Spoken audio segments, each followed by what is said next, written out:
This is almost as entertaining as the time we made that countdown video. Welcome to WatchMojo, and today we're counting down our picks for the top 10 funniest cutaway scenes on Family Guy. Before we begin, we publish new content every day, so be sure to subscribe to our channel and ring the bell to get notified about our latest videos.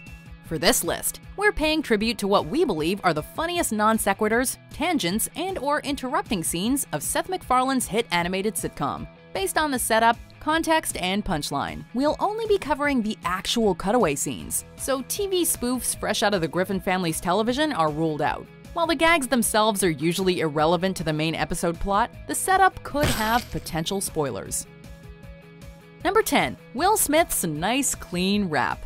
After successfully winning over the popular kids, Stewie thinks that he's even better than Will Smith's nice clean rap. We then cut to the Fresh Prince himself in the recording booth laying down a lukewarm beat about good behavior. Ooh, I respect women when I'm on a date. I take them to the park or maybe a museum and I only try to kiss them if they're ready. Woohoo! The DVD commentary states that this cutaway was a jab at Will Smith's rap song Parents Just Don't Understand. You'd expect someone with Smith's comedic abilities to be a little less kid-friendly with his music. But to be fair, his early work wasn't like your typical vulgar rap numbers. Wipe your shoes on the mat when you come in the house. Someone just clean that floor. Woohoo! Say what? This gag just takes that fact to hilarious new levels, showing what would happen if he went full-on squeaky clean with his music. Number 9. Fire Trucks documentary on National Geographic. After answering an easy trivia question during game night, Peter counts his blessings that he watched a National Geographic special about fire trucks. We then cut to a small snippet from the aforementioned documentary, where we see a fire truck stalking an animal herd, not unlike a lion. Once it's found its meal, the truck protects it from savage ambulances hoping to snag a bite. The ambulances will have to wait their turn. This gag is too ridiculous to not be funny, and it even has a follow-up near the end of the episode. Peter catches a fire truck stalking outside his house, but the truck shows him why it's the king of the emergency vehicles.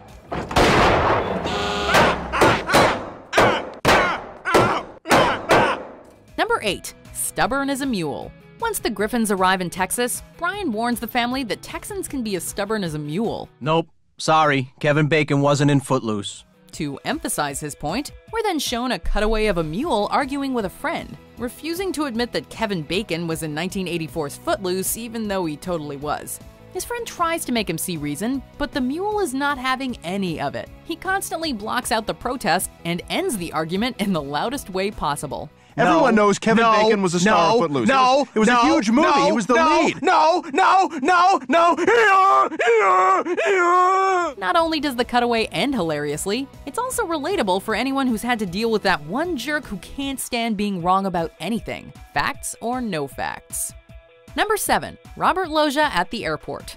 What's worse than having to wait in line? How about waiting behind someone who's taking way too long at the check-in clerk? May I have your name, please? Robert Loggia. Can you spell that for me? Certainly. That's Robert Loggia. R as in Robert Loggia. O as in, oh my God, it's Robert Loggia. Peter recalls a time when he was forced to experience this very scenario when he was stuck behind Robert Loggia checking in at the airport.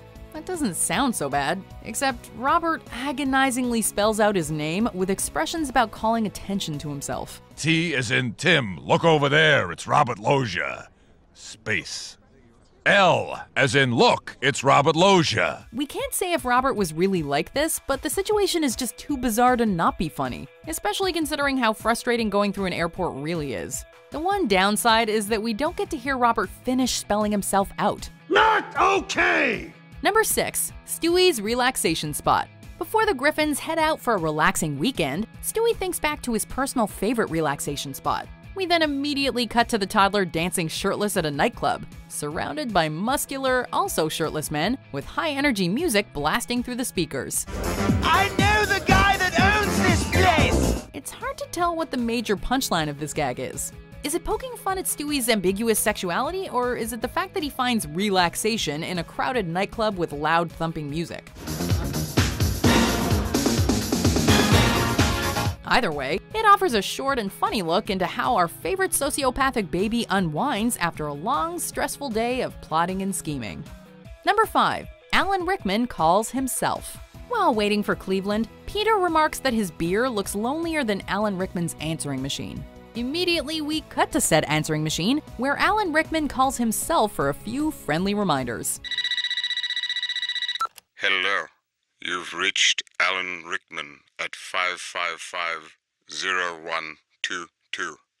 Please leave a message at the beep. It's sad that people are too scared to give Alan a call, but it's also hysterical to hear such simple memos to himself being spoken in his trademark steady, intimidating tone. Obviously, they couldn't get the real Alan to voice himself. It would have been a miracle if they could, but Alex Sulkin does a fairly impressive impersonation, right down to his mannerisms. Alan, it's me again. Remember that turtle joke for the party? If Alan were still alive today, we're sure he'd be flattered, or at least have a good chuckle. Number 4, Peter joining book club? Peter gets invited to Ryan Reynolds' housewarming party, and he believes it'll be way more fun than what usually happens on Friday nights at the Griffin home. It turns out that Friday is the night Lois hosts her book club meeting. She invites Peter to join them, he cheerfully says yes, and then gruesomely breaks his own neck. Yeah, that sounds great. Anything beats what goes on at my house Friday nights. Hey, Lois, what's going on here? Oh, it's my book club, Peter. Come, join us. Oh, okay. It's true that not everyone wants to be dragged into a book club, but this is a bit of an overreaction on Peter's part. On the other hand, maybe he just doesn't want to relive his last book club meeting. Here's another thing.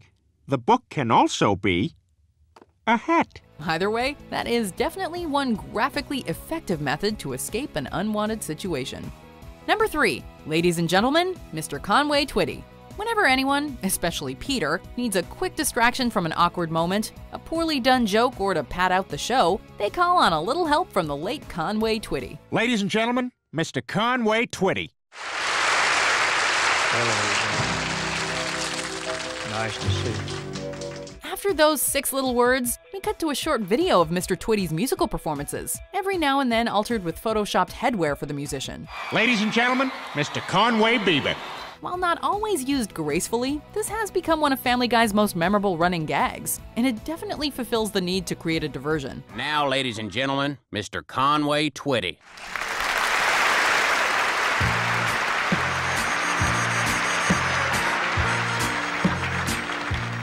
There's no need in going over. It could also be seen as a funny tribute to the departed musician, though Mr. Twitty might not see it that way. Conway Twitty says cut it out. Just write a joke. Number 2, Peter's life, narrated by Peter. When Peter worries about Chris's new phase, Lois and Brian remind him of one of his own previous stages, when he spent 2 weeks narrating his own life. I looked with a grimace at the questionable meal Lois had placed in front of me.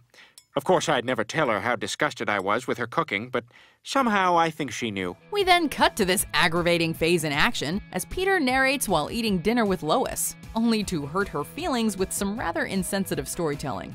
Lois rightfully cleans his clock, only for him to wake up hours later and pick up where he left off. I awoke several hours later in a daze. Not only is it humorous to see Karma literally punch Peter in the face, it also shows that he's actually a fairly decent storyteller, if only he could control his own words.